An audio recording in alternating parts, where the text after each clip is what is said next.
Hello, ഇന്നത്തെ കഥയിലേക്ക് എല്ലാവർക്കും സ്വാഗതം. കിരണിനെയും കണ്ട് തിരിച്ചു വരികയാണ് ശാരി. വീട്ടിലെത്തുമ്പോഴേക്കും അവർ ശരിക്കും വാടി തളർന്നിട്ടുണ്ടായിരുന്നു. സരയുവാണെങ്കിൽ അമ്മ വരുന്നത് കണ്ടപ്പോൾ തന്നെ അവൾക്ക് ഭയങ്കര സംശയം തോന്നുകയാണ്. കാരണം അത്രയും ക്ഷീണിച്ചിട്ട് ഒരു എന്താ പറയുക, കരഞ്ഞ് കരഞ്ഞ് തളർന്നൊരു രൂപത്തിലാണ് ശാരി കയറി വരുന്നത്. അപ്പോൾ തന്നെ വേഗം സരയു ചോദിക്കുന്നുണ്ട്, അമ്മ കരഞ്ഞോ? എന്താ അമ്മയുടെ മുഖമൊക്കെ ഇങ്ങനെ ചോദിക്കുന്ന സമയത്ത് ശാരി പറയാണ്, ദൈവത്തിൻ്റെ മുന്നിൽ പോയി നിന്ന് ഒരുപാട് കരഞ്ഞു. എന്തിനാ അമ്മേ? അതിനും മാത്രം എന്ത് വിഷമം അമ്മയ്ക്കുള്ളത്? ഞാൻ പറഞ്ഞല്ലോ മോളെ, എനിക്ക് എന്തൊക്കെയോ സങ്കടങ്ങളാണ് എന്നൊക്കെ ശാരി പറയാൻ ശ്രമിക്കുന്നുണ്ട്. കാരണം അപ്പോഴും സരയു പറയാണ്, അമ്മ നമ്മൾ രണ്ടുപേരും ഒരുപോലെ മനസ്സുള്ളവരാണ്. അപ്പം അമ്മയ്ക്ക് എന്ത് വിഷമമുണ്ടെങ്കിലും അമ്മ അത് എന്നോട് പറ എന്നൊക്കെ സങ്കടത്തോടെ പറയാണ്. അപ്പോഴും ശാരിക്ക് എങ്ങനെയാണ് സരയുനോട് അത് പറയേണ്ടതെന്ന് അറിയാത്ത ആ ഒരു വിമിഷ്ടത്തിലാണ് ഉള്ളത്. അപ്പം എന്തായാലും സരയു തീർത്ത് വിചാരിക്കുകയാണ്, അപ്പോൾ രൂപ നമ്മളെ പറ്റിക്കുന്നതായിരിക്കും. കാരണം രൂപയും ചന്ദ്രസേനും ഒന്നിച്ചിട്ടുണ്ടാവും, അതായിരിക്കും അമ്മയ്ക്ക് ഇത്രയും വിഷമം എന്നൊക്കെയാണ് സരയു ചിന്തിക്കുന്നത്. അപ്പോഴും ശാരി പറയുന്നുണ്ട്, എല്ലാവരോടും എല്ലാ രഹസ്യങ്ങളും തുറന്നു പറയാൻ പറ്റില്ലല്ലോ മോളെ. ചില രഹസ്യങ്ങളൊക്കെ നമ്മൾ മനസ്സിൽ തന്നെ വെക്കണം. അതുകൂടെ കേട്ട സമയത്ത് സരയുവിന് സംശയം കൂടുകയാണ്. എന്തായാലും അപ്പോൾ എന്തോ ഒരു കാര്യം അമ്മ മനസ്സിൽ സൂക്ഷിക്കുന്നുണ്ടെന്നുള്ള കാര്യം ഉറപ്പാ. എന്താ അമ്മേ, ആ ചന്ദ്രസേനും രൂപയെ അടുത്തോ? എൻ്റെ ആൻറ്റി എന്ന് പറയുന്നവൾക്ക് ചന്ദ്രസേനനും മക്കളുമായിട്ടുള്ള അടുപ്പം 100% സത്യം തന്നെയാണോ? സരയു ദേഷ്യത്തോടെ ചോദിക്കുന്നത്. പെട്ടെന്ന് തന്നെ ശാരി പറയുന്നുണ്ട്, അയ്യോ അല്ല മോളെ, അല്ല. അവരൊന്നും സത്യസന്ധമായിട്ടുള്ള സ്നേഹമൊന്നുമല്ല. അവർക്കൊക്കെ മുന്നിൽ രൂപ നല്ല അസലായിട്ട് നാടകം കളിക്കുക. ഇതുപോലെ പറയണമെന്നാണ് കിരൺ പറഞ്ഞ് ഏൽപ്പിച്ചിട്ടുണ്ടായിരുന്നത്. അപ്പോൾ ചന്ദ്രസേനനെ രൂപാൻ്റെ കൊല്ലുമോ? സരയു സംശയത്തോട് ചോദിക്കുകയാണ്. അപ്പോൾ ശാരി മനസ്സിൽ വിചാരിക്കുന്നുണ്ട്, ചന്ദ്രസേനനെ രൂപ കൊന്നിട്ടില്ലെങ്കിലും നിൻ്റെ അച്ഛനെ ഞാൻ കൊല്ലും. എന്താ അമ്മേ, അമ്മ എന്താ ഒന്നും പറയാത്തത്? ഏയ് ഒന്നുമില്ല മോളെ എന്ന് പറഞ്ഞ് ശാരി അവിടുന്ന് പോകാൻ ശ്രമിക്കുകയാണ്. അപ്പം സരയു പറയുന്നുണ്ട്, അമ്മയ്ക്ക് എന്തൊക്കെയോ കാര്യമായ കുഴപ്പങ്ങൾ പറ്റിയിട്ടുണ്ട്. ശരിക്കും ഇപ്പം അച്ഛനെയല്ല, അമ്മയാണ് മെൻ്റൽ ഹോസ്പിറ്റലിൽ കൊണ്ടുപോവേണ്ടത്. അത് കേട്ടതും ശാരി പറയുന്നുണ്ട്, ശരിയാ മോളെ, എനിക്ക് ചിലപ്പോൾ ഷോക്ക് തരേണ്ടി വരും. പക്ഷേ അതിനു മുമ്പ് ചില കർമ്മങ്ങൾ എനിക്ക് ചെയ്തു തീർക്കാനുണ്ട്. മനുവേട്ടനും പറഞ്ഞു അമ്മയ്ക്ക് നല്ല മാറ്റം ഉണ്ടെന്ന്.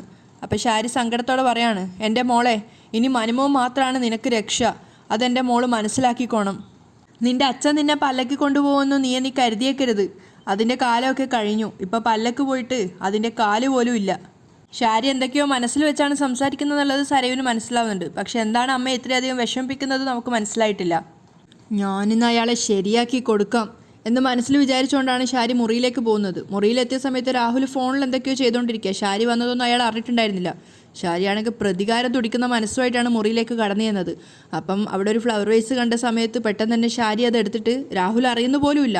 ശാരി അയാളുടെ തല മണ്ട നോക്കി ഒന്ന് പൊട്ടിച്ച് കൊടുക്കുകയാണ് ആ ഫ്ലവർ വേസ് വെച്ചിട്ട്. അപ്പോഴേക്കും അയാളുടെ തല പൊട്ടി ബ്ലഡൊക്കെ വരുന്നുണ്ട്. അയാളുടെ നിലവിളി ശബ്ദം കേട്ടിട്ടാണ് സരയു അങ്ങോട്ടേക്ക് ഓടി വരുന്നത്. എന്താ അമ്മേ, എന്താ? അവൾ വന്ന് നോക്കുന്ന സമയത്ത് അച്ഛൻ്റെ തല പൊട്ടിയിട്ട് ചോര വരികയാണ്. അപ്പോൾ അവൾ ചോദിക്കുന്നുണ്ട്, അമ്മ എന്താ ചെയ്തത്? മോളെ, ഞാൻ ഈ റൂമിലേക്ക് വന്ന സമയത്ത് ഇങ്ങനെ എൻ്റെ കഴുത്തിന് കയറി പിടിക്കാൻ നോക്കി. അപ്പോൾ ജീവന് വേണ്ടിയിട്ട് ഞാൻ ചെയ്തതാ. അപ്പോൾ രാഹുൽ പറയുന്നുണ്ട്, വേദന കൊണ്ട്. വെറുതെയാ മോളെ, വെറുതെയാ. അപ്പം സരയുവിനത് സത്യമാണെന്ന് അറിയാം. അതുകൊണ്ട് തന്നെ സരയു പറയാണ്, അമ്മ എന്തൊക്കെയാ ഈ കാട്ടിക്കൂട്ടുന്നത്? അമ്മ വന്ന് കയറിയപ്പോൾ തന്നെ എനിക്ക് തോന്നിയതാ എന്തൊക്കെയോ പന്തികേടുണ്ടെന്ന്. അപ്പോൾ ശാരി വേഗം പറയുന്നുണ്ട്, ഞാൻ പറഞ്ഞല്ലോ മോളെ, ഇങ്ങനെ വട്ടുമൂത്തിട്ട് എന്നെ കഴുത്തിന് കയറി പിടിക്കാൻ നോക്കി. പിന്നെ ഞാൻ എന്താ ചെയ്യുക? അപ്പോൾ സരയു ദേഷ്യത്തോടെ പറയുന്നുണ്ട്, പിടിക്ക്, അല്ലെങ്കിൽ ചോര വാർന്ന് ഇവിടെ മരിച്ചു വീഴും.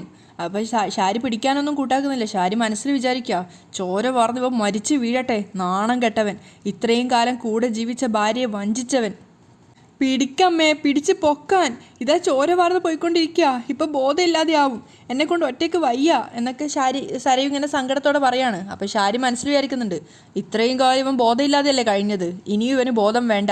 അപ്പോൾ സരയു വീണ്ടും വീണ്ടും പറഞ്ഞുകൊണ്ടിരിക്കുക. പക്ഷേ ശാരി ഈ ലോകത്തൊന്നുമല്ല. ശാരി സ്വയം ആ ഒരു രാഹുലിനെ ഇങ്ങനെ കുറ്റപ്പെടുത്തിക്കൊണ്ടേയിരിക്കുകയാണ് മനസ്സിൽ. എന്തിനാ അമ്മ ഇങ്ങനെയൊക്കെ ചെയ്തത്? സരയു സങ്കടത്തോടെ കരഞ്ഞോട് ചോദിക്കുകയാണ്. അപ്പോഴും ശാരി പറയുന്നുണ്ട്, മനഃപൂർവ്വം അല്ലല്ലോ മോളെ, എൻ്റെ ജീവൻ രക്ഷിക്കാൻ വേണ്ടിയിട്ടല്ലേ ഞാൻ ഇങ്ങനെയൊക്കെ ചെയ്തത്. എന്നിട്ട് പ്രതികാരം നിറഞ്ഞ ഭാവത്തോടെ രാഹുലിനെ നോക്കുകയാണ് സരയു അറിയാതെ. അപ്പോഴേക്കും രാഹുലിൻ്റെ ബോധം പോയിട്ടുണ്ടായിരുന്നു. സരയു ഒരുപാട് വിളിക്കുന്നുണ്ട്, അച്ഛ എഴുന്നേക്കച്ചാ, അച്ഛ എഴുന്നേക്കച്ചാ എന്നൊക്കെ ഒരുപാട് വിളിച്ചു. പക്ഷേ അയാളുടെ ബോധം പോയതുകൊണ്ട് തന്നെ അയാൾ എണീക്കുന്നില്ല. അപ്പം ശാരിനോട് പറയുന്നുണ്ട്, എന്നെക്കൊണ്ട് ഒറ്റയ്ക്ക് വയ്യ, ഒന്ന് വന്ന് ഹെൽപ്പ് ചെയ് എന്ന് പറഞ്ഞപ്പോൾ പിന്നെ ശാരി അവസാനം പോവുകയാണ്. ഹോസ്പിറ്റലിൽ വെച്ച് ബോധം തെളിഞ്ഞപ്പോൾ രാഹുൽ ചോദിക്കുന്നുണ്ട്, നീ എന്തിനെൻ്റെ തലക്കടിച്ചത്? നിങ്ങളെ കണ്ടപ്പോൾ നിങ്ങളെ തലക്കടിക്കണമെന്ന് എനിക്ക് തോന്നി. നിനക്കാ ഇപ്പോൾ തലക്ക് നല്ല തകരാറ്, അല്ലെങ്കിലും പണ്ടേ എനിക്ക് തലക്ക് കുഴപ്പമൊന്നുമില്ലായിരുന്നു. രാഹുൽ പറയുകയാണ്. അപ്പോൾ ശാരി സമ്മതിക്കുന്നുണ്ട്, എനിക്കിപ്പോൾ തലക്ക് നല്ല കുഴപ്പമുണ്ട്. അപ്പോൾ സരയും ദേഷ്യത്തോടെ പറയാണ്, അത് എനിക്കും തോന്നിയതമ്മേ, എത്ര ദിവസം കൊണ്ട് ഞാൻ ചോദിക്കുക അമ്മയ്ക്ക് വല്ല കുഴപ്പമുണ്ടോയെന്ന്. എന്തായാലും ഇത് ഹോസ്പിറ്റലല്ലേ, ഇവിടെ സൈക്കാട്രിസ്റ്റ് ഉണ്ടാവും, അമ്മ പോയി അദ്ദേഹത്തെ ഒന്ന് കാണ്. അപ്പോൾ ഷാരി പറയുന്നുണ്ട്, എനിക്കിനി ആരെയും കാണേണ്ട ആവശ്യമൊന്നുമില്ല, ആരെ കണ്ടാലും എൻ്റെ അസുഖം മാറാനും പോകുന്നില്ല. അപ്പോൾ രാഹുൽ സംശയത്തോടെ ഷാരിയെ നോക്കുന്നുണ്ട്. അപ്പോൾ സരയു സങ്കടത്തോടെ പറയാണ്, മൊത്തത്തിൽ നമ്മുടെ വീടിൻ്റെ താളം തെറ്റുവാണല്ലോ. അത് കേട്ടപ്പോൾ ഷാരി പറയുന്നുണ്ട്, നമ്മുടെ വീടിനൊരു താളം ഉണ്ടാക്കി തന്നത് ഇങ്ങേരാ, ഇപ്പം നമ്മുടെ വീടിൻ്റെ താളം തെറ്റിക്കുന്നതും ഇങ്ങേരാ. അത് കേട്ടപ്പോൾ രാഹുൽ പറയുന്നുണ്ട്, നമ്മുടെ വീടിൻ്റെ താളം തെറ്റാനുള്ള കാരണം ആരാണെന്ന് ഞാൻ പറയുന്നില്ല, പറഞ്ഞാൽ പിന്നെ ദേ ഇവളും എൻ്റെ തലക്കടിക്കും. സരുവിനെ നോക്കിക്കൊണ്ട് പറയാണ്. അപ്പോൾ സരു ദേഷ്യത്തോട് പറയുന്നുണ്ട്, മനുവേട്ടനെയാണ് ഉദ്ദേശിക്കുന്നത്, അങ്ങനെയാണ് പറയുന്നതെങ്കിൽ ഞാനും ചിലപ്പോൾ തല്ലിന്ന് വരും. എന്താ ഇങ്ങനെ സംഭവിക്കുന്നത് എനിക്ക് മനസ്സിലാവുന്നില്ലല്ലോ എന്നൊക്കെ പറഞ്ഞ് സരു ദേഷ്യത്തോടെ ഓരോന്ന് പറയാണ്. കേട്ട് ഞാൻ മടുത്തു, അച്ഛനായതുകൊണ്ട് മാത്രമാണ് ഞാനൊന്നും ചെയ്യാത്തത്. അപ്പോൾ രാഹുൽ പറയുന്നുണ്ട്, നിന്നെ പറഞ്ഞിട്ട് കാര്യമില്ല, നിങ്ങളോടൊന്നും എത്ര പറഞ്ഞിട്ടും കാര്യമില്ല, പിന്നെ പറയുന്നത് മാത്രം മിച്ചം. അപ്പോൾ സരു ദേഷ്യത്തോടെ പറയാണ്, ഇനി എനിക്ക് തർക്കിക്കാൻ വയ്യ, അടങ്ങി കിടക്കാൻ നോക്ക് എന്നും പറഞ്ഞുകൊണ്ട് അവൾ ദേഷ്യത്തോടെ അവിടെ നിന്ന് ഇറങ്ങിപ്പോവാണ്. സരു പോയതിന് ശേഷം പ്രതികാരത്തോടെ വന്നിട്ട് ഷാരി പറയുന്നുണ്ട്, അവൾ പറഞ്ഞത് തന്നെയാണ് എനിക്കും പറയാനുള്ളത്, അടങ്ങി കിടന്നോ, ഇല്ലെങ്കിൽ തലമണ്ട ഞാൻ ഇനിയും തല്ലിപ്പൊളിക്കും. അത് കേട്ടപ്പോൾ രാഹുൽ ചോദിക്കുന്നുണ്ട്, അതിനു മാത്രം എന്ത് തെറ്റാണ് ഞാൻ നിന്നോട് ചെയ്തത്? നിങ്ങൾ ചെയ്ത തെറ്റെന്താണെന്ന് നിങ്ങൾക്കറിയില്ലെങ്കിൽ അത് ഞാനിനി പറഞ്ഞ് മനസ്സിലാക്കി തരണോ? ഷാരി ചോദിക്കുക. നീ രൂപയുടെ വീട്ടിൽ പോകുന്ന സമയത്ത് രൂപയും ചന്ദ്രസേനൊക്കെ ഓരോന്ന് നിന്നോട് പറയും, അതൊന്നും നീ വിശ്വസിക്കരുത്. അപ്പം ഷാരി പറയുന്നുണ്ട്, എൻ്റെ കണ്ണുകൊണ്ട് കാണുന്നത് മാത്രമേ ഞാൻ വിശ്വസിക്കൂ, അതുകൊണ്ട് അധികം മിണ്ടരുത്, മിണ്ടാതെ കിടന്നോളണം ഇവിടെ, അല്ലെങ്കിൽ മരുന്നിന് പകരം ഞാൻ വിഷം തരും. ഇനി നിങ്ങൾ ജീവിച്ചിരിക്കണമെന്ന് എനിക്കൊരാഗ്രഹവും ഇല്ല. എന്തായാലും ഷാരിയിൽ കാര്യമായ എന്തോ മാറ്റം സംഭവിച്ചിട്ടുള്ളതെന്ന് രാഹുൽ മനസ്സിലാവുന്നുണ്ട്. അതേസമയം ഭാനുമതി സരയുടെ വീട്ടിലേക്ക് ജോലി അന്വേഷിച്ച് വരികയാണ്. അപ്പം സരയു മാത്രമേ വീട്ടിലുണ്ടായിരുന്നുള്ളൂ. അപ്പോൾ അവളോട് വന്നപ്പോൾ തന്നെ ചോദിക്കുന്നുണ്ട്, മോളെ പ്രകാശനെ ഹോസ്പിറ്റലിൽ നിന്ന് ഡിസ്ചാർജ് ചെയ്തു, ഞാൻ നാളെ മുതൽ ഇവിടെ ജോലിക്ക് വന്നോട്ടെ എന്ന് ചോദിക്കുമ്പോൾ സരയു പറയുന്നുണ്ട്, ഓ വന്നോളാം, ഞാൻ പറഞ്ഞതല്ലേ, നിങ്ങൾക്ക് അത്യാവശ്യം പാചകമൊക്കെ അറിയാമെന്നാണ് എൻ്റെ വിശ്വാസം എന്നൊക്കെ പറയുമ്പം, ഓ അപ്പുറത്ത് നിന്നോള് ക്യാൻറ്റീനിൽ പോയിട്ടില്ലേ കല്യാണി എന്ന് പറഞ്ഞവൾ, അവൾ പാചകം പഠിച്ചത് എൻ്റെ അടുത്ത് നിന്നാണ് എന്നൊക്കെ പറഞ്ഞ് കുറച്ച് പുകഴ്ത്തൊക്കെ സ്വയം പുകഴ്ത്തുകയാണ്. അപ്പം സരയു ചോദിക്കുന്നുണ്ട്, പ്രകാശൻ എങ്ങനെയുണ്ട്, സുഖമായോ, വീട്ടിൽ വന്നോന്നൊക്കെ. അപ്പോൾ ഭാനുമതി മനസ്സിൽ വരിക്കുക, എടീ നിന്നേക്കാളും പ്രായത്തിന് മൂത്തതാ പ്രകാശൻ എന്ന് പേര് വിളിക്കാതെ, നിങ്ങൾ കേട്ടില്ലേ ചോദിച്ചത് എന്ന് പറഞ്ഞപ്പോൾ, ഓ കുഴപ്പമില്ല മോളെ, ഇപ്പോൾ വലിയ കുഴപ്പമൊന്നുമില്ല, പക്ഷേ വലിയ ഭാരിച്ച ജോലിയൊന്നും ചെയ്യാൻ പറ്റില്ലെന്നാണ് പറഞ്ഞത്. ഞങ്ങളിപ്പോൾ ഒരു ചെറിയ വീടെടുത്ത് വാടകയ്ക്ക് മാറിയിട്ടുണ്ട്, 4000-5000 രൂപയൊക്കെ വാടകയാവും, അതിവിടെ വന്ന് പറയാമെന്ന് വിചാരിച്ചു. എന്തായാലും ഞാൻ വന്നിട്ടൊന്ന് അയാളെ കാണുന്നുണ്ട്. സരയു പറയാണ്, ഞാൻ നാളെ മുതൽ ഇങ്ങോട്ട് ജോലിക്ക് വന്നോട്ടെ എന്ന് ചോദിച്ചപ്പം, ആ വന്നോ, കുഴപ്പമൊന്നുമില്ല, അവനേതാണ്ട് ആൻജിയോപ്ലാസ്റ്റിയോ അങ്ങനെ എന്തൊക്കെയോ ചെയ്തു, അങ്ങനെയൊക്കെ അവർ പറയുന്നുണ്ട്. അപ്പോൾ സരയു പറയാ, എന്നാൽ പിന്നെ അതൊക്കെ എന്നോട് പറഞ്ഞുകൂടായിരുന്നോ, ഹോസ്പിറ്റലിലെ ബില്ലൊക്കെ അവളാണ് അടച്ചത്, ആ കല്യാണി എന്ന് പറയുന്നവൾ, അതൊക്കെ ഞാൻ അടക്കില്ലായിരുന്നു മോളെ, അതിന് 1,00,000 രൂപയൊക്കെ ആവും എന്നൊക്കെ അവർ പറയുമ്പം, പിന്നെ ഞാൻ തരാൻ നിൽക്കല്ലേ, വെറുതെ പറഞ്ഞു എന്നല്ലാതെ എന്നൊക്കെ സരയു മനസ്സിൽ വിചാരിക്കുകയാണ്. എന്തായാലും നിങ്ങളിവിടെ കാത്തു നിൽക്ക്, ഞാനും നിങ്ങളെ കൂടെ വരുന്നുണ്ട് പ്രകാശനെ കാണാൻ വേണ്ടിയിട്ട്. അതിനുശേഷം രണ്ടുപേരും കൂടെ പ്രകാശനെ കാണാൻ വേണ്ടിയിട്ട് അവർ താമസിക്കുന്ന പുതിയ വീട്ടിലേക്ക് പോവുകയാണ്. കുറച്ച് ഫ്രൂട്ട്സൊക്കെ വാങ്ങിയിട്ടാണ് സരയു വന്നിട്ടുണ്ടായിരുന്നത്. പ്രകാശൻ പറയുന്നുണ്ട്, ഇതിൻ്റെ ഒന്നും ആവശ്യമില്ല, അത്യാവശ്യം കുഴപ്പമില്ലാതെ ഇപ്പം നടക്കാനും എഴുന്നേറ്റ് നടക്കാനൊക്കെ പറ്റുന്നുണ്ട്. അപ്പം സരയു പറയുന്നുണ്ട്, നമ്മൾ പ്രതീക്ഷിച്ചൊന്നുമല്ല സംഭവിച്ചത്, വിക്രം ഇങ്ങനെ ഒരു കാര്യം ചെയ്തെന്നുള്ളത് നമുക്കൊന്നും അറിയില്ലായിരുന്നല്ലോ, അല്ലാത്ത പക്ഷം ഞാൻ ശരിക്കും അവൾ ജയിലിൽ പോകുമെന്ന് വിചാരിച്ചിട്ടാണ് ഈ ഒരു കേസും കോടതിയൊക്കെ ആയിട്ട് മുന്നോട്ട് പോകാൻ പറഞ്ഞത്. അതൊക്കെ കേൾക്കുമ്പോൾ പ്രകാശന് ദേഷ്യം വരികയാണ്. പിന്നെ ആ ശരണ്യ എന്ന് പറഞ്ഞ പെണ്ണ് ഇത്രയേറെ പണി പറ്റിക്കുന്നുള്ളത് ആരും ചിന്തിച്ചില്ലല്ലോ, അതൊക്കെ സരയു പറയുന്നുണ്ട്. അപ്പം പ്രകാശൻ പറയുന്നുണ്ട്, അവളിനി കല്യാണം കഴിച്ചാലും ഇല്ലെങ്കിലും അവനെ ജയിലിലേക്ക് പറഞ്ഞുവിടാൻ തന്നെയായിരുന്നു അവളുടെ തീരുമാനം. അപ്പം ഒരു പാഠം പഠിപ്പിക്കണം എന്നുള്ള രീതിയിലാണ് കല്യാണം കഴിച്ചുകൊണ്ട് ജയിലിലേക്ക് പറഞ്ഞു വിട്ടത്. ഇതിനൊക്കെ കാരണം കല്യാണി എന്ന് പറഞ്ഞവളാണ്. അവളെ ശരിക്കൊരു പാഠം പഠിപ്പിച്ചാൽ തീരാവുന്ന പ്രശ്നമേ ഉള്ളൂ. വിക്രം ജയിലിൽ നിന്ന് വന്നു കഴിഞ്ഞാൽ തന്നെ നിങ്ങൾ അവനെ മര്യാദയ്ക്ക് ചൂട് കയറ്റി കൊടുക്കണം, എന്നിട്ട് വേണം കല്യാണിക്കെതിരെ തിരിയാൻ വേണ്ടിയിട്ട് എന്നൊക്കെ പറയാണ്. അപ്പോൾ പ്രകാശനും നല്ല ഉത്സാഹമാവും. സരയു പറയുന്നത് ശരിയാ അമ്മേ, അങ്ങനെ അവളെ വെറുതെ വിട്ടാൽ പറ്റില്ല, നല്ല പണി കൊടുക്കണം എന്നൊക്കെ പറയുന്നുണ്ട്. അപ്പോൾ സരയുവിൻ്റെ മുന്നിൽ നിന്ന് അവർ തിരിച്ചൊന്നും പറയുന്നില്ലെങ്കിലും സരയു പോയതിന് ശേഷം പ്രകാശനോട് പറയുന്നുണ്ട്, പ്രകാശ നീ ആ കൊച്ചു പറയുന്ന കേട്ടിട്ട് ഒന്നിനും നിൽക്കണ്ട, നമ്മളെ കൊണ്ടിപ്പോൾ ഒന്നിനും പറ്റുന്നൊരവസ്ഥയിലല്ല, കല്യാണിനെ ഇതാക്കണമെങ്കിൽ ഇനി ദൈവം തന്നെ വിചാരിക്കണം എന്നൊക്കെ പറഞ്ഞ് മനസ്സിലാക്കി കൊടുക്കുകയാണ് പ്രകാശന്. പക്ഷേ പ്രകാശന് അപ്പോഴും മനസ്സിലാവുന്നില്ല, കാരണം കല്യാണിയാണ് ഇതൊക്കെ ചെയ്തെന്നുള്ളതെങ്കിലും വീണ്ടും വീണ്ടും കല്യാണിയെ കുറ്റപ്പെടുത്താൻ തന്നെയാണ് അയാൾ ആഗ്രഹിക്കുന്നത്. അവൾ ദൈവകൃപയുള്ള കുട്ടിയാന്നൊക്കെ അമ്മമ്മ പറഞ്ഞു കൊടുക്കുന്നുണ്ട്. ഇനി നമുക്ക് വഴക്കിനും വക്കാണത്തിനും ഒന്നും പോവണ്ട, നമുക്ക് നമ്മളെ കാര്യം ചെയ്ത് ജീവിക്കാം, എന്തായാലും നമ്മളെ കൊച്ചു തെറ്റ് ചെയ്തത് കൊണ്ടാണല്ലോ, ഇതൊക്കെ നമ്മൾ കേൾക്കാൻ ബാധ്യസ്ഥരാണല്ലോ എന്നൊക്കെ പറയുന്നുണ്ട്. പിന്നെ ഞാൻ ആ കൊച്ചിൻ്റെ വീട്ടിൽ ജോലിക്ക് പോകുന്നതുകൊണ്ട് മാത്രമാണ് തിരിച്ചൊന്നും അതിനോട് പറയാത്തത്.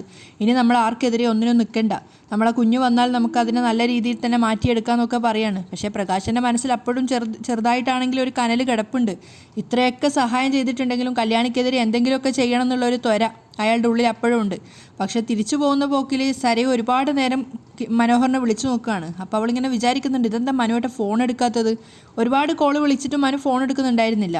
പക്ഷെ അതേസമയം മനോഹർ നമ്മുടെ നിഷയുടെ വീട്ടിലാണുള്ളത്. അവിടുന്ന് ചായയൊക്കെ കുടിച്ചുകൊണ്ട് സാധാരണ തള്ളും പോലെ തള്ളുകയാണ്. ഞാനിനി ഇന്ത്യയിലും കുറച്ച് ബിസിനസ്സൊക്കെ തുടങ്ങാമെന്നാണ് വിചാരിക്കുന്നത്. കാരണം ഇപ്പം മാർക്കറ്റിംഗ് ഒക്കെ ഇന്ത്യയിലും അത്യാവശ്യം ഉണ്ടല്ലോ. പിന്നെ ഇയാളും കൂടെ ഞാൻ ജോലി ചെയ്യുന്ന പ്രൊഫഷൻ പഠിച്ചു കഴിഞ്ഞാൽ അത്യാവശ്യം നല്ലതാണ് എന്നൊക്കെ പറഞ്ഞ് നല്ലോണം തള്ളുന്നുണ്ട്. നിഷയുടെ വീട്ടുകാരൊക്കെ അത് കേട്ടങ്ങോട്ട് ആസ്വദിക്കുകയാണ്, അർമാദിക്കുകയാണ്. കാരണം കാനഡയിലും മറ്റുള്ള സ്ഥലങ്ങളിലൊക്കെ ബിസിനസ്സുള്ളൊരു വലിയ മരുമോനെയാണല്ലോ കിട്ടിയിരിക്കുന്നത്. അമ്മക്കും അച്ഛനും വിഷമമൊന്നും വേണ്ട, നിങ്ങൾക്കും വേണം ഇതിലേക്ക് ഇറങ്ങി തിരിക്കാമെന്നൊക്കെ മനോഹർ പറയുമ്പോൾ അമ്മ പറയുന്നുണ്ട്, അയ്യോ ഞങ്ങൾക്കൊന്നും അതൊന്നും അറിയില്ല മോനെ. അപ്പം അച്ഛനാണെങ്കിൽ അത്യാവശ്യം കണക്ക് കൂട്ടലും കാര്യങ്ങളൊക്കെ ഉള്ള ജോലിയൊക്കെ ചെയ്തിട്ടുണ്ട്. എങ്കിൽ പിന്നെ അച്ഛനെ നമുക്ക് ഇതിലേക്ക് കൊണ്ടുവരാമെന്നൊക്കെ പറയാം. എന്തായാലും നിഷ ഒറ്റ മോളാണല്ലോ, ബിസിനസ്സിലേക്ക് ഇറക്കുന്നതിൽ വലിയ കുഴപ്പമൊന്നുമില്ല, മറ്റുള്ള കാര്യങ്ങളൊന്നും ചിന്തിക്കാനില്ലല്ലോ. പിന്നെ മൂത്ത കൊച്ചിൻ്റെ കാര്യം എനിക്കറിയാം, നിഷേനോട് പറഞ്ഞിട്ടുണ്ട്. അപ്പം അവർ പറയുന്നുണ്ട്, അവൾ നമ്മുടെ വീട്ടുകാരനുസരിക്കാതെ ഇറങ്ങിപ്പോയതാണ്, ഏതോ ഗുണ്ടയുടെ കൂടെയൊക്കെയാണ് പോയിട്ടുണ്ടായിരുന്നത്, അതുകൊണ്ടല്ലേ ഇത്ര പെട്ടെന്ന് പോയത്. എങ്ങനെ ഇറങ്ങിപ്പോയാലും അവൾ ഇങ്ങനെയൊന്നും സംഭവിക്കണമെന്ന് ഞങ്ങൾ ആഗ്രഹിച്ചിട്ടില്ല എന്നൊക്കെ നിഷയുടെ അമ്മ പറയുന്നുണ്ട്. നിഷയുടെ അമ്മ ശരിക്കും മേഘ്നയുടെ സ്വന്തം അമ്മ അല്ല എന്നുള്ളതൊന്നും മനോഹറിന് അറിയില്ല. മനോഹറിൻ്റെ വിചാരം 2 കുട്ടികൾ എന്ന രീതിയിലാണ്. അപ്പം അവർ പറയുന്നുണ്ട്, എന്തായാലും ഞങ്ങളുടെ മനസ്സിൽ അവൾ നന്നായിട്ട് തന്നെ ജീവിക്കണം എന്നുണ്ടായിരുന്നു, പക്ഷേ എന്ത് ചെയ്യാനാ. അപ്പം നിഷയുടെ അച്ഛൻ പറയുന്നുണ്ട്, അത് ഇപ്പോഴത്തെ ഈ ആമ്പിള്ളേരൊക്കെ ബൈക്കിൽ ഇങ്ങനെ കറങ്ങി നടക്കുന്ന പിള്ളേരാണല്ലോ, അപ്പോൾ അതൊക്കെ കാണുമ്പോൾ പെൺകുട്ടികൾക്ക് ഓരോന്ന് തോന്നുന്നതാണ്. അങ്ങനെ പോയതാണ് എൻ്റെ മോള്, അതായത് മോളുടെ ഭാഗത്ത് തെറ്റൊന്നുമില്ല, പയ്യനെ അങ്ങനെ വളച്ചെടുത്ത് എന്നുള്ള അർത്ഥത്തിലാണ് പറയുന്നത്. അപ്പം മനോഹർ പറയുന്നുണ്ട്, അതൊന്നും പറഞ്ഞിട്ട് കാര്യമില്ല, എന്തായാലും എനിക്ക് കുഴപ്പമില്ല, കാരണം അവളുടെ വയറ്റിൽ വളരുന്ന കുഞ്ഞിൻ്റെ കാര്യമാണ് കഷ്ടം എന്നൊക്കെ പറയുകയാണ്. എന്തായാലും ഇപ്പം അവൾ നല്ല രീതിയിൽ തന്നെയാണ് ജീവിക്കുന്നതെന്നൊക്കെ അയാൾ പറയാൻ ശ്രമിക്കുന്നുണ്ട്. സ്വത്തിനൊന്നും അന്വേഷിച്ച് വരില്ല എന്ന് ഏകദേശം മനോഹറിന് ബോധ്യമാവാണ്. എന്തായാലും നിഷയുടെ അമ്മ നിഷയോട് ചെറുതായിട്ട് സ്വകാര്യം പോലെ പറയുന്നുണ്ട്, നിനക്ക് കിട്ടിയ ഭാഗ്യം മോളെ, ഇങ്ങനെ ഒരു ചെക്കനെ, ഇതുപോലൊരു പയ്യനെ ആർക്കെങ്കിലും കിട്ടുമോയെന്നൊക്കെ ഇങ്ങനെ പുകഴ്ത്തുകയാണ്. അതൊക്കെ കേട്ടപ്പോൾ മനോഹറിൻ്റെ ഉള്ളിലുള്ള ആ കൗശലച്ചിരി പുറത്തേക്ക് വരുന്നുണ്ട്. അങ്ങനെയാണ് ഇന്നത്തെ എപ്പിസോഡ് വൈൻഡപ്പ് ചെയ്യുന്നത്.